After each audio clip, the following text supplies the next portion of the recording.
I'd like to introduce our next speaker. Jürgen Unützer is the chairman of the Department of Psychiatry, professor in the department. Let's get him up on the screen here. And he directs the Division of Integrated Health and Public Health. He has adjunct appointments as a professor in the School of Public Health, the Departments of Health Services and Global Health, and an affiliate investigator in Group Health Research Institute in Seattle. And one day we're going to have an explanation of how we can fit so many heads under one hat or so many hats on one head. You might want to address that because you're a perfect person to do that, actually. He directs the AIMS Center, and there are, I know in his talk, some descriptions of that, and the IMPACT program. And we'll be talking about what we have heard this morning is a critical need to be able to extend psychiatric care, mental health care, and wellness much more broadly than is possible with the limited number of mental health professionals available. He's internationally recognized for this work, but obviously has fun. I think he's doing some sort of touch therapy on that cow. I don't know, I actually don't know what that is. He could talk about that. You may detect a slight trace of a Southern accent from his medical degree at Vanderbilt University in Nashville, and he has master's degrees in public policy from the University of Chicago and public health and health services from the UW. Allow me to introduce my friend and colleague. Thank you.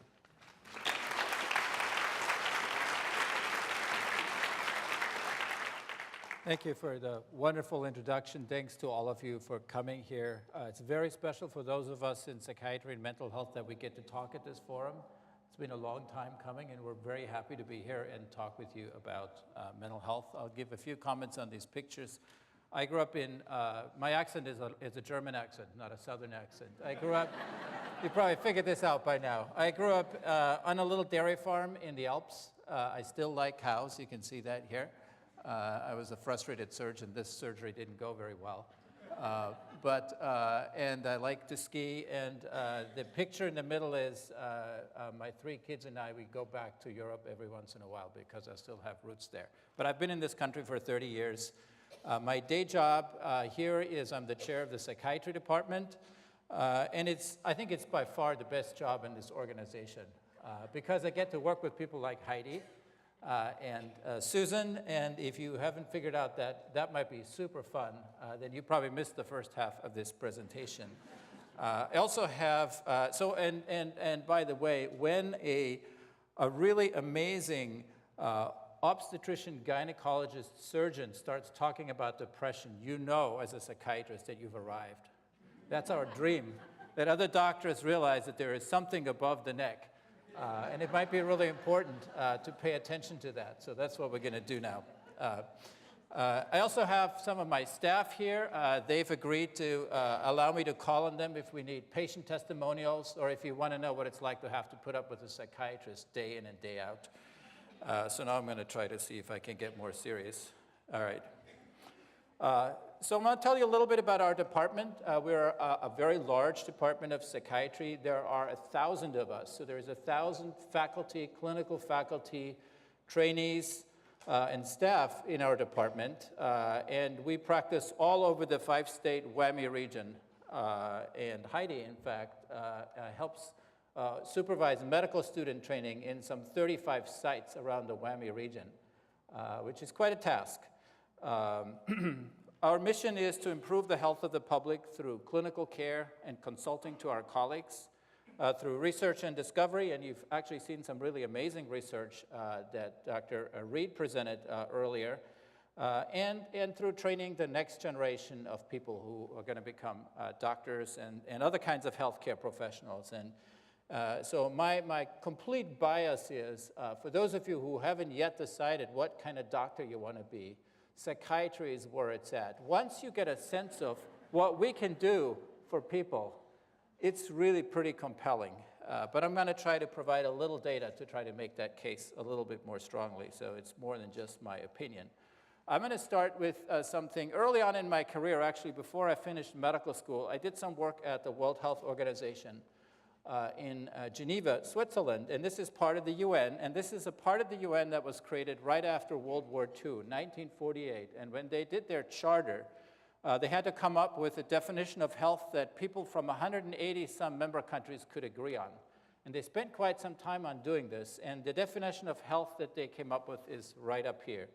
So health is more than not being sick. Health is a state of complete physical, mental, and social well-being, not just simply the absence of disease. And this was 1948, right after World War II. This is a very powerful definition, and I think we're still trying to live up to that today.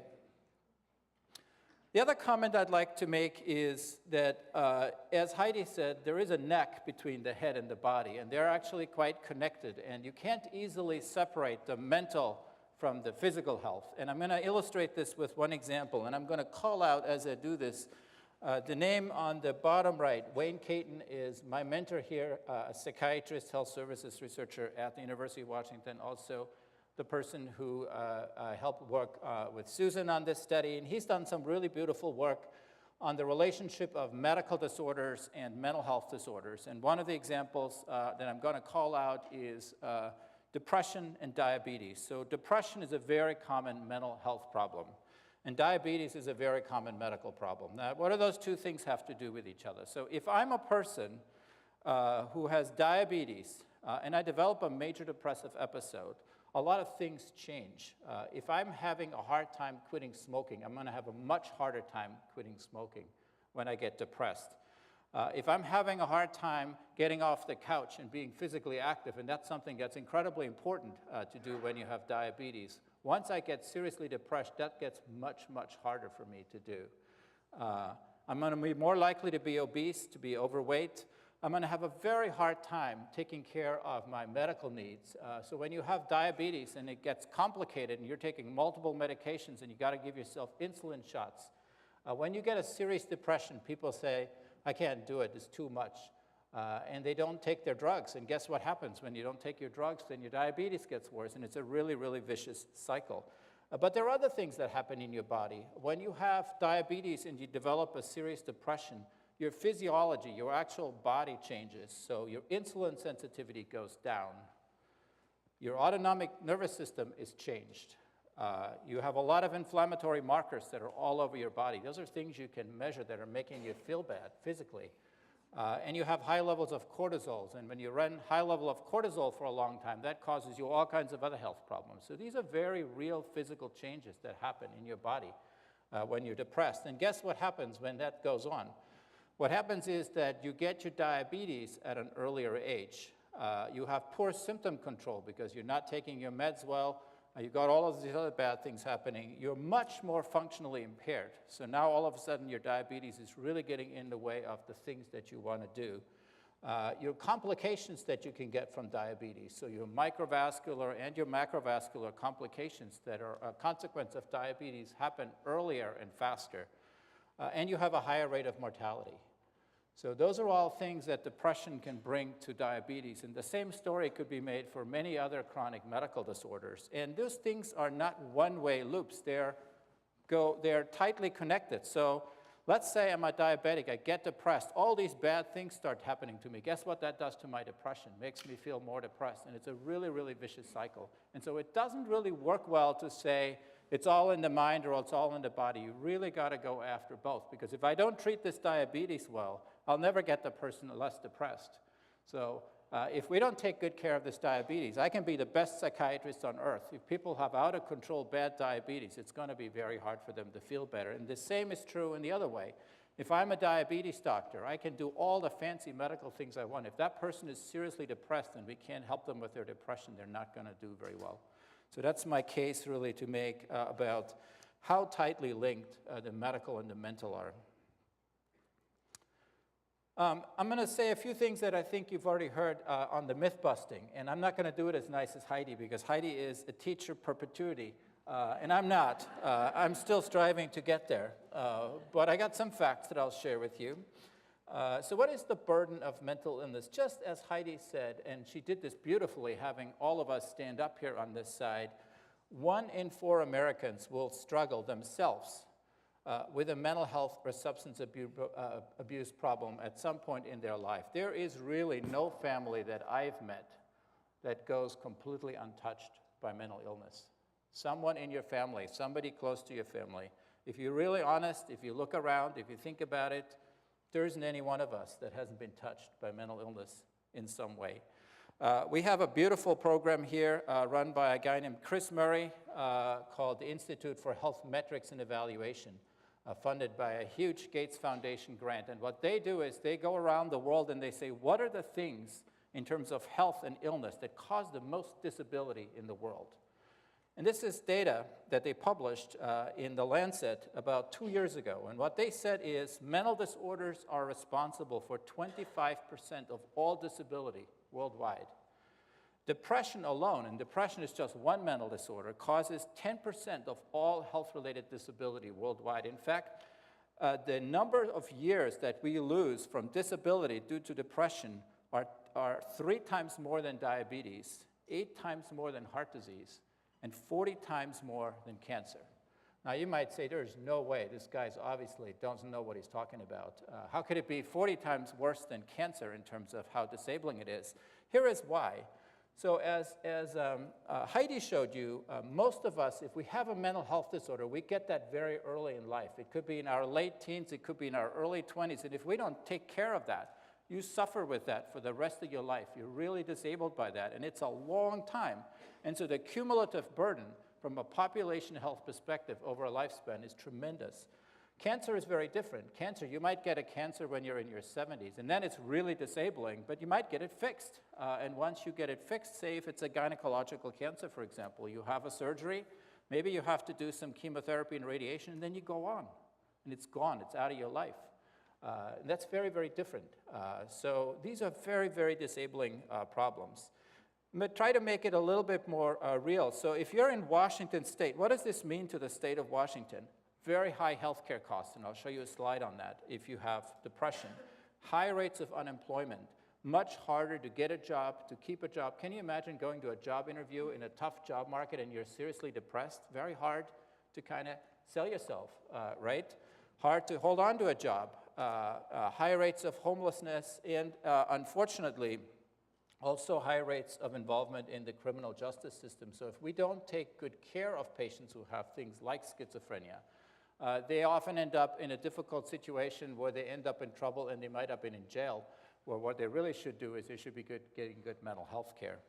What does mental health mean for Washington State employers? So mental illnesses are major drivers of what we call absenteeism and presenteeism. Now, absenteeism is pretty straightforward. Everybody knows what that is. You're not at work because you're sick. Presenteeism is the opposite. You're at work and everybody wishes you weren't at work. I think you got a sense of what I mean. It's a big problem. So if you're a Boeing company, for example, and you're in the business of putting together airplanes, if you have a lot of people at work who have presenteeism, that's not a good thing. Because if you have bad presenteeism, you might make some mistakes, or you might be driving your coworkers crazy. And if you discover 4 or 5 days down the line that somebody wired a bunch of electrical harnesses in a bad way, then you got a couple $100,000 rework to do. So these are real things. These are real problems. And you can't see it on the person like something is wrong with them. But it has a huge effect. There are also major drivers of healthcare costs. This is a slide from a huge study that was done a couple years ago where they looked at a couple 100 million patients in different kinds of health insurance plans. And they said, what is the healthcare costs for people who do or don't have mental health problems? So they found out across all insurers, about 15% of all patients had at least one visit where the diagnosis for the visit was a mental health problem. So those 15%, they compare those to those who don't have mental health problems. And then they looked at what is the person cost in a per member, per person, per month to the health insurer. So that's the numbers you're seeing here. So across the board, if you don't have a mental health diagnosis, about $400 per person per month spent on health care. If you do have a mental health diagnosis, it's $1,085. So almost 300% more healthcare costs in that 15% who have a mental health problem. Now, if you look at what those costs are there are not people going to see psychiatrists. There aren't enough psychiatrists to go see to make that much money. There are more doctor visits of any type, more ER visits, more inpatient visits, more surgeries, more lab tests. And all of those tests, if you miss the fact that the person really has depression, anxiety, something that's a treatable mental disorder, they're just a wasted, in fact, it could be worse than a waste, because if you have all those procedures and all those surgeries, at some point you might end up in trouble. So it's really important for any kind of doctor to be able to spot, whoa, wait, before I cut or before I do another test, maybe we should think about, is this a person who is just, in a sense, expressing their distress through their body, and they're really seriously depressed. So I think that's a very, very important thing to be able to do. Now, money is one thing. Lives are another thing. So I'm going to share some really sobering facts with you. I'm going to talk a little bit about suicide. Untreated or poorly treated mental health problems are major, major causes of suicide in this country. And you might say, is this a big problem? This is a huge problem. In the United States alone, we have one completed suicide about every 14 minutes. In Washington State, that's 3 or 4 suicides a day, just here in our state. So what does that mean? So that means by the time we're done talking tonight, there'll be 6 to 8 people in the United States who've committed suicide while we were sitting here talking. If we go home at the end of the day, in the state of Washington, there are 3 or 4 Washingtonians who are no longer with us because they committed suicide. There are more suicides than there are homicides. Now, you wouldn't believe that if you read the newspaper, because if you read the newspaper, you know, you read about homicides all the time. You have to be somebody incredibly famous to get into the newspaper because you committed suicide. This goes back a little bit to the stuff that Heidi was talking about early on. People don't talk about it. There are actually also more suicides than there are motor vehicle accidents, and we do lots of stuff every day to prevent motor vehicle accidents. You know, the industry spends an enormous amount of money on this, right? These are all tragedies that really could be prevented if we had much better access to the right kind of care at the right time. And the other thing I will say about suicide, for every person that commits suicide, there is 100 people who are really, really miserable. They're thinking about it. They may not actually go through with it, but they're in a very, very bad place. So suicides is really just a signal. It's a tip of the iceberg of people who really haven't gotten the kind of help they need. Now I'm going to talk a little bit about what are we doing about mental disorders? How good is the care that we have for mental disorders? So the truth is, and it's a very sad truth, most people who have a mental health disorders get no mental health care at all. In fact, only about 2 out of 10 people who have a mental health problem in any given year will see a psychiatrist or a psychologist, so somebody like Heidi or I. And the average wait time to get in to see a psychiatrist is 25 days. It's a little bit longer, actually, in Seattle, but that's from a big study that was just done in 4 US cities. What does happen, and this is a big change from when I started in this business a little over 20 years ago, about 5 out of 10 people who have, say, a depression or an anxiety problem do get treatment, and they get treatment in primary care. In fact, about 30 million times a year, somebody walks out of a primary care doctor's office with a prescription for an antidepressant medication or some other kind of psychiatric medication. That's a huge change from when I started 20 years ago. Primary care doctors are onto this now in a pretty big way, and drug companies have been very good at being in these primary care doctors' offices, talking to them about all the wonderful drugs they could prescribe. And I'm not going to knock that. I think I'm a glasses half full kind of guy. So I think this is good news. Somebody's paying attention. Now, the bad news is when you follow all those 30 million people a year out, only about 1 in 4, so 25% of those people who walked out of that primary care doctor's office with a prescription for an antidepressant medication are really better. So I have 2 cartoons. This is one of them. This one says, "Of course you feel great. These things are loaded with antidepressants." This is the kind of country we're in. This is a country that takes more psychiatric medications than any place else in the world, maybe than the whole world together. And in fact, if we all left a urine sample on the way out the door, I can tell you that about 10% of people in this room right now are taking some kind of psychiatric medication. So we're not talking about it, but, you know, we're doing something about it. So I think, you know, like I said, I'm a glasses half full. Anyway, I'm going to get myself in trouble here. And our colleagues in primary care, they actually know this. They know that a lot of patients are in their offices with these problems, and they're complaining about it if you give them a chance. So this was from a study. 1,000 primary care providers in 60 US communities got asked, how good is your access to specialists if you need one for one of your patients? And the number one complaint they have is about mental health providers. So people like Heidi and I, they say, we can never get one. You know, we have lousy access. If I need a urologist, if I need a general surgeon, if I need a cardiologist, no problem. If I need a good psychiatrist for my patient, good luck. Very hard, and they complain about it. This one says, I don't know if you can read this, we couldn't get a psychiatrist, but perhaps you'd like to talk about your skin. Dr. Perry here is a dermatologist. Now, you know, it's not something you should make light of, but I showed this slide a couple of months ago in one of our primary care clinics, and there was an older doctor sitting in the back of the room. I was there trying to make the case that we should pay more attention to these kinds of problems. And I showed this slide, and he looked at it, and one of the doctors said, you know, you shouldn't knock the dermatologists because, you know, when you have good skin, you feel good, it's good for your mental health. And it is true. I mean, it's totally true. I'm not going to argue with that. And then there was this older guy who sat in the back of the room, and he said, yep, it's going to look good going down. So I'm very sorry if I offended somebody, because this is not, you know, really a laughing matter. As I just said, it's really a terrible thing, but this is one of my ways I get through life, you know. We have to work with really serious things all the time, and we have to have some way of trying to cope with it. So I'm going to get back to being a little bit more serious. So we're all the psychiatrists. Why is it so hard to get a hold of one? I'm going to share a few numbers with you about the mental health workforce. So mental health professionals, people like Heidi and I, psychiatrists, psychologists, clinical social workers, other kinds of counselors, we're not well distributed. We're concentrated in urban areas. More than half the counties in the United States don't have a single practicing mental health professionals in them. And this is also true in the state of Washington. They're all here in Seattle, and in fact, half of them are on our faculty. So that means for the rest of the state, it's actually very, very hard to get a good psychiatrist. In Washington state, we have one practicing psychiatrist for every 10,000 residents.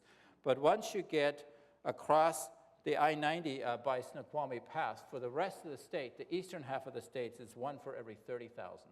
It's very, very hard for there to be a huge benefit from that. This is a cute little exercise I did in my research group maybe about a year ago. So we said, all right, what do we do when we teach our residents about psychiatry? We teach them what we call a 50-minute hour.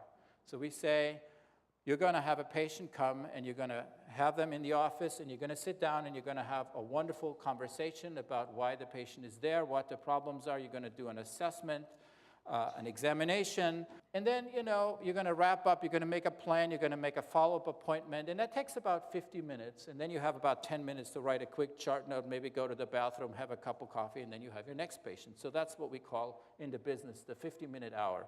And our residents say, no, can't be done in 50 minutes. I need an hour and a half. And I say, well, if you want to make a living, you have to learn how to do that in 50 minutes. So anyway, we argue over that, but the truth is, if you took all the psychiatrists in Seattle, all the ones that are practicing, or in any other US urban area, and you made a conservative assumption that 3% of the population at any given time have the kind of mental health problem that would really benefit from seeing a psychiatrist.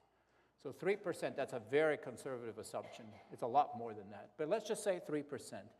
How much time would I have to give everybody once a week? Well, it turns out in Seattle, it's 6 minutes. If you're in Eastern Washington, it's a minute and a half. So that 50-minute hour is not going to work out very well. So we got to learn how to talk much faster, that's for sure. Very high, very quick visits, right, if we want to see everybody who needs to see us. So that's not much of an option. So what do we do about this? How do we close this gap? So what we do is what I'm doing tonight. We're trying to talk more young people into becoming psychiatrists. It's a wonderful profession. I tell you, it's never a boring day, like Heidi said. You can do wonderful things for people. And it's nice work. It's really good work. But it's actually very challenging to do this. So we want to try to train more specialists. We have here at the University of Washington the single largest psychiatry residency training program in the United States. But even with that, If we doubled that in size, we would still have lots of counties in our 5-state WWAMI region that we help support that wouldn't have a psychiatrist for some time to come. So we can't just train more people who are specialists in psychiatry. Maybe we could work harder. Maybe we could do a lot more of these 50-minute sessions, but there's a limit to that too. So I think we need to work smarter. We need to do something different. We need to say, when we've trained somebody who is a specialist, a psychiatrist, a psychologist, can we leverage that person so they can reach more people? Can we use technology? Can we use other people? And that's what we're doing now. That's the kind of work we're trying to do here. We're going to say, we're never going to have enough of us, but we want to make sure we do the best we can with the workforce that we do have. And I'm going to give you a little example. So we've developed here at the University of Washington, and this goes back to work that my mentor here, Wayne Caton, started 30 years ago, this concept of collaborative care. And this is actually, what you saw from Dr. Reed is a beautiful example of this, and I'll just talk you through the basics of what that means. So as I showed you, lots of primary care doctors, and there's a primary care doctor in every county in the state. In fact, there's lots of primary care doctors. They all see patients who have depression. And what we say is they can't all come see a psychiatrist. What can we do to help them do better with this person who has depression right in their office? And that's what this is about. So what we've done is we've developed this approach where in every one of these primary care doctors' offices, we train a professional that we call a mental health care manager to work alongside that doctor to do basic mental health care right there in the primary care doctor's office. This particular person is a nurse. We've also trained social workers in this role. We've trained other kinds of licensed counselors. And their job might be to work alongside 5, 10, 15 primary care doctors. And every time those primary care doctors make a diagnosis of depression, they say, wait, before you leave the office, I'm going to introduce you to this person who works alongside me, who's a mental health professional right here in my office. And what do? They meet the patient. They have a little bit more time and a little bit more skill than that primary care doctor has to talk to the patient about what this depression is. How does it affect your life? What are the treatment options? What can we do? And before you leave, let's do something right now that might help you feel better between now and the next time you come back. You have to engage person. A person with depression is very easy to get discouraged. We do a couple of other things with these care managers. We give them a set of outcome measures. Every time that patient comes in, we're going to say, we're going to take a little questionnaire that tells us exactly how bad your depression is. It's a very simple thing to do, and it's very, very accurate. And those are the numbers that Dr. Reed showed you. And every time I come in, I get asked that, and they can see, is my depression getting better or worse? And if it's not getting better, we're going to look at the treatments we're using, because sometimes we're not using the right treatment. So we're teaching these care managers some simple counseling techniques they can do right there in the doctor's office. We're teaching the doctor how to use the antidepressant medications more effective. And that doesn't always work. So what do we do with the psychiatrist? We put that psychiatrist as a backup to this team. That psychiatrist gets on the phone or goes in person into the clinic every week, once a week, for an hour or two, and the job is to say, I want to hear about every single person in your clinic that you're treating that's not getting better on these measures. And that's my job. That's how I can reach a lot more people than if I just say, send me 1 or 2 people if you feel like it. And we're also available to these teams during the week. They have our pager, they have our phone number, and when we train our psychiatrists to do this work, they get very anxious about this. How come they can call me 24/7? That's really scary. And I say, don't worry about it. It's the best job you'll ever have, because these primary care doctors, they're really busy. They're going from patient to patient, and for them to stop and take out time and call you, when they call you, they really need you. I've never had a bad call. It's not happening all that often, but it's very important when it does happen. So this is a way we can leverage what we can do as a psychiatrist and reach a much, much larger population. How well does this work? You've seen one example of a study like this. This is a very large study we did in 8 healthcare organizations in 5 states. And what we did, the same thing that Dr. Reed said, half the patients here got randomized to usual care. So we said to the patient and the doctor, you have depression, do anything you can between now and the end of the year to try to treat this depression. You can treat with medications, you can do psychotherapy, you can refer to a mental health professional, and that's what they did. They said, okay, 70% of these doctors put their patients on medications. 30% referred to a mental health professional. So not a placebo group, a very much enhanced usual care group. The other half, this is 2,000 patients in this study, the other half got this kind of collaborative care model where the doctor said, I have this person here on site who will work with you, and we have this psychiatrist who will back us up if we need them. How well did that work? A year later, we're going back and looking at all these people and saying, how many of them had a really, really dramatic improvement in their depression? And what you see is in these blue bars, these are our usual care patients across these 8 organizations. Only 1 in 5 got a lot better. Remember, they all had treatment, but only 1 in 5 got better. When we added these other resources, this collaborative care model, we could more than double that. That's really powerful. If I could do this for diabetes, people would be going crazy. If I had a way to say, I'm going to double the likelihood that your diabetics are going to be improved, this would be a big deal. In mental health, we have to try to make it a big deal. Although this did get a fair amount of attention, this was published in JAMA, which is a pretty major medical journal. We also looked at healthcare costs. We said when we followed those 2,000 patients over a 4-year period, we found out that, as I said earlier, depressed patients are actually very expensive. On average, they cost about $31,000 in total healthcare costs. And then we broke them up into the 2 groups. So half of them had gotten the usual care, half of them had gotten this collaborative care intervention, and it cost us $522 to provide a year's worth of this collaborative care to a patient. So that's a cost that's only there in the group that got the intervention. It was a 0 in the usual care group. And then we looked 4 years later, all the different kind of healthcare costs you have. So it cost $522, but every other kind of healthcare cost went down in those groups who had the better depression treatment. So at the end of the day, for every dollar we put into this treatment, healthcare systems saved $6.50. Now, this was 10 years ago, and back then, people weren't that excited about the money yet, but now we're in a different era. We're in an era called accountable care as part of the Affordable Care Act, or Obamacare, and this has become a big deal because if you can do something that gets patient better and costs less money, that's a home run. That's a big deal. That's now called the triple aim of healthcare reform. So better care, better outcomes, and lower healthcare costs. We actually didn't know this word when we published the paper, but that's actually what that is called now. So research is interesting, but research doesn't help a lot of people get better. So over the last 10 years, we have said we have now done 80-some studies. The one I just showed you, the one you saw from Dr. Reed, and we got to stop doing studies. We actually got to start providing this to people.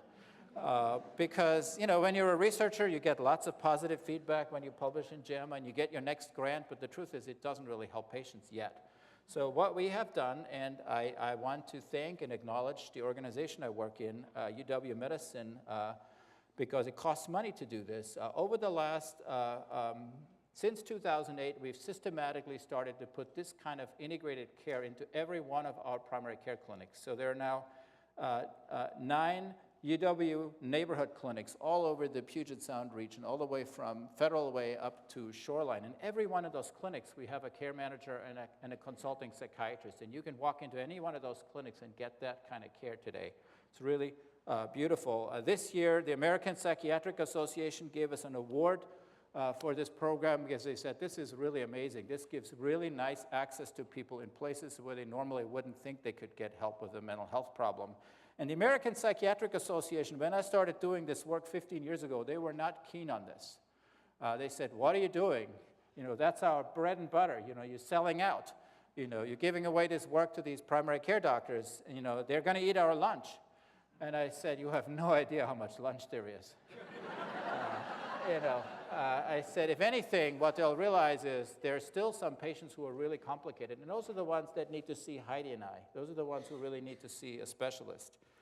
The doctors we have worked with, our colleagues in primary care, have really loved having this available in their practice. I'll let you read this. This is a quote from a medical director in one of our neighborhood clinics. And she said, now that I've seen what I can do with these guys here helping me, what I can do for my patients, I'm not going back. And that's really, really rewarding for those of us who do this work. About a year ago, September 2013, a little bit more than a year ago, the Wall Street Journal came out and interviewed us and did a beautiful article about this program we do. And they weren't so much interested in the depression findings. They were really interested in the fact that this is a way to save money, because that's what the Wall Street Journal worries about. They're not interested in, well, I shouldn't say that. I'm sure they're worried about depression. But they were really excited that here's a way that healthcare could actually save money. And it's a very nice little article. And I can say this. If you are in the business of getting your innovation picked up by the rest of the world, don't publish in JAMA. People don't read JAMA. I bet nobody in this room reads JAMA. But people do read the Wall Street Journal. So we got way more attention from this little Wall Street Journal article than from all the great medical journal articles that we've ever published. So that's a little advice. A little bit more about how we are trying to get this out. So I direct this program here at the University of Washington called the AIMS Center, which stands for Advancing Integrated Mental Health Solution. And we have, in the last 10 years, trained more than 6,000 healthcare providers in almost 1,000 clinics in the US and across the world in doing this, because we are very strong believers in the fact that this is a way to get people to talk about it. If you can walk into a regular doctor's office and this is offered to you just like any other healthcare service, now people can talk about it and you might get care. And if it's too complicated for a primary care doctor, we know about it because we're talking to them every week. And if it gets that complicated, I'll say, this is a person I need to see, send me that person. So we're not really losing anything. We had a beautiful opportunity. I'm going to just show a few more things and I'll wrap up. We had a beautiful opportunity a couple of years ago. One of the insurance companies in the state of Washington that does a lot of Medicaid insurance came to us. They were running a program for very low-income people on disability who did not have mental health benefits as part of their insurance plan. They said, you know, this is a huge challenge for us. Work with us. What can we do? So we created this thing called the Mental Health Integration Program. This is funded by the state of Washington. It's a Medicaid plan. And the company we work with is the Community Health Plan of Washington. And what we essentially did is we said, you have clinics all over the state. We're going to try to put this program into every one of your clinics and see how many people we can help. In King County, we're very fortunate. When we started this program, there are 19 clinics in King County, and the Public Health of Seattle and King County said, look, this is a really smart way for us to do mental health care. We can't have everybody see a specialist, but they're using tax levy dollars to help us and others provide this kind of integrated mental health care for uninsured patients, for a group of high-risk mothers, for veterans and family members of veterans, and for a group of older adults. So if you live in King County, some of your taxes are going to this program. And I'm going to try to convince you that this is a good way. Actually, the last election was really striking. This was up for a revote in the last election, and pretty much anything that involved taxes got voted down, right, in the last election. This is actually one that stood, because I think people really did feel there is value in this. So this program, as I said, we are now working with over 130 primary care clinics. Every one of those clinics, there's one in at least every county in the state, has a trained mental health care manager in them. They have a psychiatrist that works on our faculty who's designated to that clinic, who every week gets on the phone or gets on a video link with that clinic and says, talk to me about your patients who are not getting better. And in the last year, we've kind of enhanced this, because now what we can say is, if it's the second or third time that I'm talking about a patient and I don't really know what's going on, I can say, put the patient on the video. So the care manager in Ferry County can give that patient an iPad, and I put a little camera on my computer, and I can have a really nice conversation with this patient. I can do a pretty good assessment. In psychiatry, I don't have to touch you to get a good sense of what's going on. So we can actually do a lot of good pretty far away, which is really exciting. We have helped about 45,000 patients in this program since we started it. And what the kind of patients, what do they have? They have depression, they have anxiety, they have post-traumatic stress disorders, and these are not just people who have PTSD because they went to Iraq or Afghanistan. There are lots of people who've had traumatic life events, sometimes multiple traumas, and they're coming into primary care. They may or may not know that they have PTSD, and their lives are really impacted by this, and if you can give them good treatment, it can change their life. It's really powerful. 45% of patients who come into this program at the time that they first present to the program are having thoughts of suicide. These are not the worried well. These are people who are really sick. They could probably all benefit from seeing a psychiatrist, but we, I think, can give them pretty decent care with a program like this. The last two slides I'll show are data slides. So when we started this program in 2008, we trained 19 clinics in King County on how to do this, and they went off and did their collaborative care. And this blue line on this curve here is about 2,000 patients who got collaborative care treatment in one of those 19 clinics. And we followed them very carefully, just like we do in our research, and we did this is what's called a survival analysis. So we said, how long does it take for about half of these patients, 50%, to get significantly better on their depression. It turns out it took a long time, almost a year. That's a long time to be depressed. And this was different from the research we had done, and I didn't like it very much. I said, see, that's what happens to a good piece of research. You put it out in the world and people kind of screw it up. It's not working quite as well as what we had expected, but we said, hey, wait a minute, let's look at this. And so we said, are they really making use of the consulting psychiatrists? Are they really being seen by those care managers? And so we said, what about this? This is an insurance company that pays for all of this.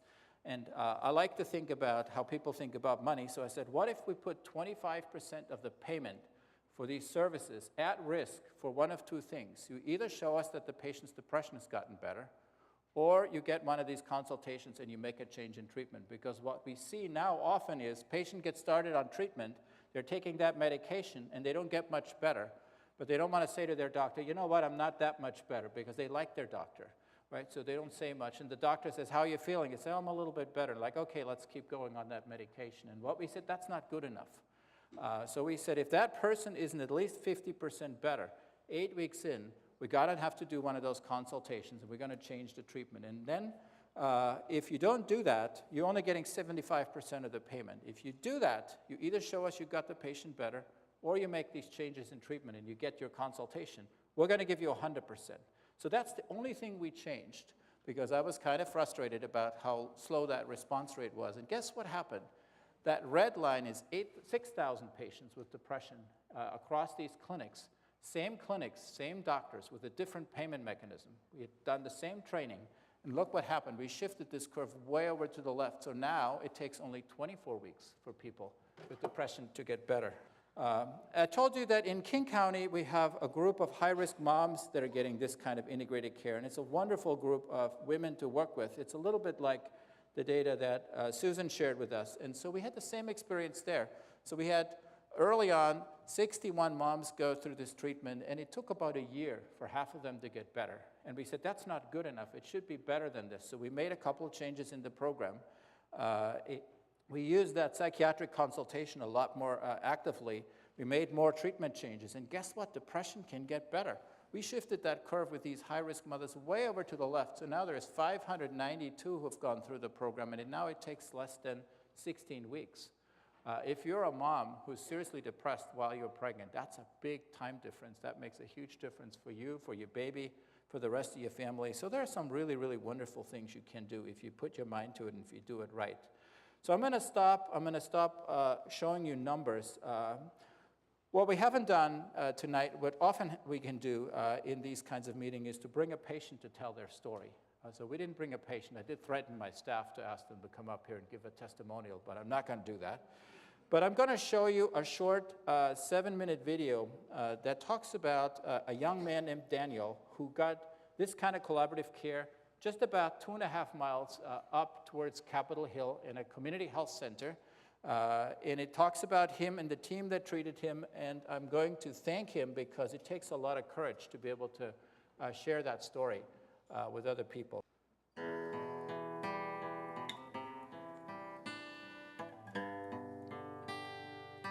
He was so outgoing, and everyone liked him, and he did really well in school, and the teachers always loved him.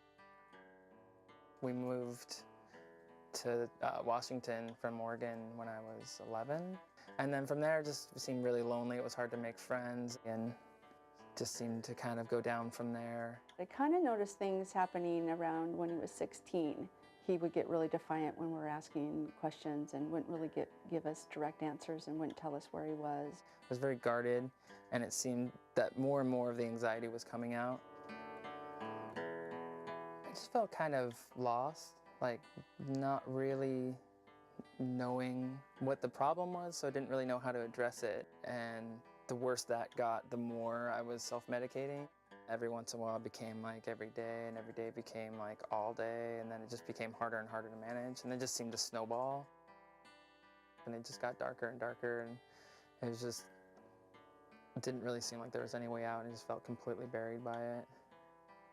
And then it finally caught up with me. One Saturday, I was in Portland with a girlfriend buying some school supplies, and I got a phone call from my husband, and he said that Danny hurt himself. I felt that at one point If I could push enough people away that I wouldn't have to worry about it, that no one would miss me when I was gone. So finally I got it out of him that Danny had slit his wrist.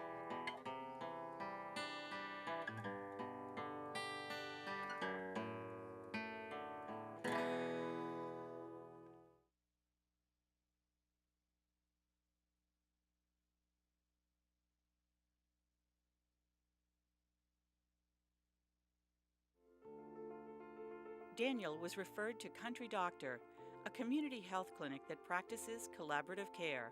Collaborative care provides mental health care in primary care and other familiar settings where most people already receive their medical care. It's a patient-centered approach that builds on the existing relationship between the patient and primary care provider. Unlike usual care, collaborative care gives mental health care support to primary care providers by adding new members to the care team. When I see a person in primary care, I have 15 minutes with them. And it's very difficult to make a mental health diagnosis in 15 minutes. It helps to have somebody who has time to really fully assess a person's symptoms and get the correct diagnosis, and then work with a psychiatrist to get the best treatment plan. That person is the care manager, the third member of the collaborative care team. The care manager manages the overall treatment plan, provides brief psychotherapy proven to work in primary care, supports medication management, and facilitates communication with all members of the team, especially the patient. Daniel was referred to me through his primary care provider, Angel, and he was having a lot of health concerns, but also experiencing pretty significant anxiety symptoms and ADHD symptoms. The fourth member of the team, the psychiatric consultant, works closely with the care manager to provide a mental health diagnosis and speaks with a primary care provider or patient as needed. The psychiatric consultant and care manager work together to develop treatment plans, usually over the phone, using a caseload approach. My role is to be able to know what are the evidence-based treatments that we can use to help patients with depression. So one of the things I can do is have a variety of options for the primary care provider to try when patients don't respond to first-line treatment. So she would make recommendations, and then my role would be to make sure that those recommendations were relayed to Daniel's primary care provider. The fact that I could go to a checkup visit to see Angel and have her already know what Annie and I discussed was so much easier than me trying to remember with everything else going on, like, oh yeah, what did we talk about last week? It helps me feel really confident in the diagnosis that is eventually given. Collaborative care takes a population-based approach to mental health and uses a registry to track clinical outcomes over time of every patient being seen. This shapes the treatment plan and focuses attention on those patients who need the most help. One of the things that's really unique about collaborative care is because we do that tracking over time, we can actually kind of hold the memory a bit for patients sometimes and help them actually see their progress when they don't see it. So sometimes patients get stuck and they can feel like nothing's getting better because the work of changing is so hard. People can kind of want to give up. Like sometimes they'll be like, I don't feel any better. It's like, well, 3 months ago, this is where you were. And this is where you're saying you are now. And that comparison is really helpful. You know, there were times when he wasn't doing that well and he kept coming back anyway and hanging in there with us when we had to try a couple of different medications and try some different behavioral approaches to the things that he was struggling with. Collaborative care offers a full range of treatment options that have been proven to work in primary care. For Daniel, a combination of psychotherapy and medication helped him get better. You know, it's easy to try to put a Band-Aid over something, but I feel that if he didn't have the counseling, I don't think he'd be where he is today. Treatment is a process, and there is still work to do. But since coming to Country Doctor and being a part of a collaborative care team, Daniel has made huge progress. He's doing well in community college and is enrolled in an externship program to become a medical assistant. Long term, he plans to go to medical school to become a doctor.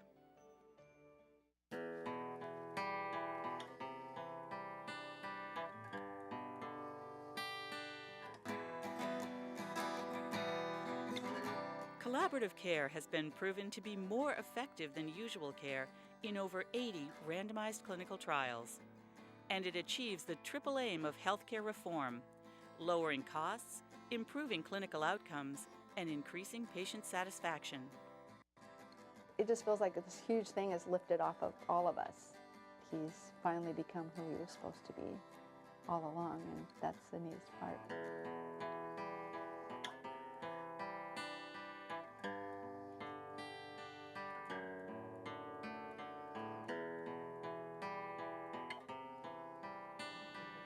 Thank you.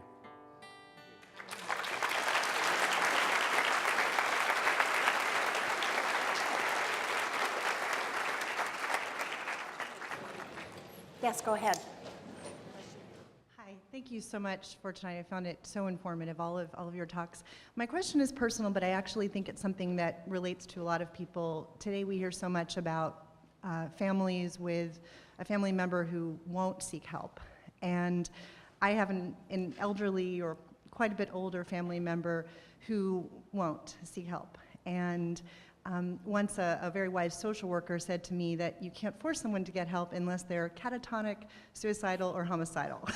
And she may have just been expressing something, but the person I care about is none of those things, but it's so painful as a family member to see that in action.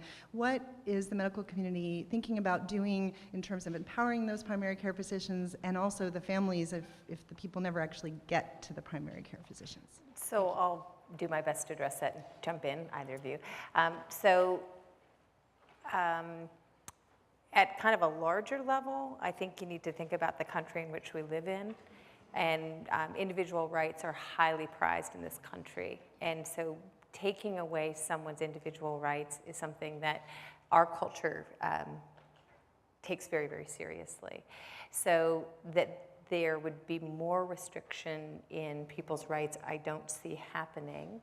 I do think continuing to educate primary care docs about accessing mental health evaluators to see, but there's this between place that people end up where they're not so ill that they really can't fend for themselves, but they're pretty ill. And we don't have a lot of options for people like that. You can continue to encourage them to get help, to try. I partner more than, actually 3/4 of the people that I work with are receiving care even though they haven't chosen to, because they're there involuntarily. We can often disagree. I have a mantra that I say with my patients: well, you and I are going to agree to disagree about this, but if we can agree on the goal, even if we may have different ideas about what's going on and how to get there, sometimes that can find common ground with people. The final thing, so it's like if it's interfering, like the person wants to be able to go to school or wants to be able to get an apartment or hold a job, saying, well, this seems to be interfering with your ability to do that. Maybe there's something that could help as an approach. I think the final thing I would add is it's incredibly important for people to get support for themselves about this. It is incredibly painful to watch someone that you care about not access care when there's care available. That senior group I was telling you about earlier, I alluded to, most of the kids who are my age are quite ill and don't receive care. They don't believe that they have illness. And they've been watching this for a lifetime, their parents. And it doesn't matter how old your kid is, you're still going to always be their parent and always worry about them. So I think finding ways of supporting yourself, I think, is extremely important because it's a very, very difficult position to be in. It's quite painful. I had a few thoughts on that. This is a huge challenge. I'm sorry for you. This is a tremendous challenge, and many of us have actually had this challenge with our own parents, for example. If it's an older person, older adults are much less likely to go seek mental health care than middle-aged and younger adults. I hope that changes by the time we're going to be really older adults. Because it'll be us.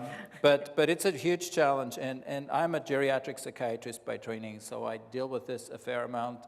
What I will do is I will try to get as many allies as I can. You know, I will talk to anybody who's willing to help me nudge this person. I will say, can I talk to their primary care doctor? Sometimes they have a good relationship with their primary care doctor, and if that person says, look, I've known you for a while, I care about you, what you have, we can do something about this, because a person who is old and maybe depressed, they just can't see it. They can't see anything different.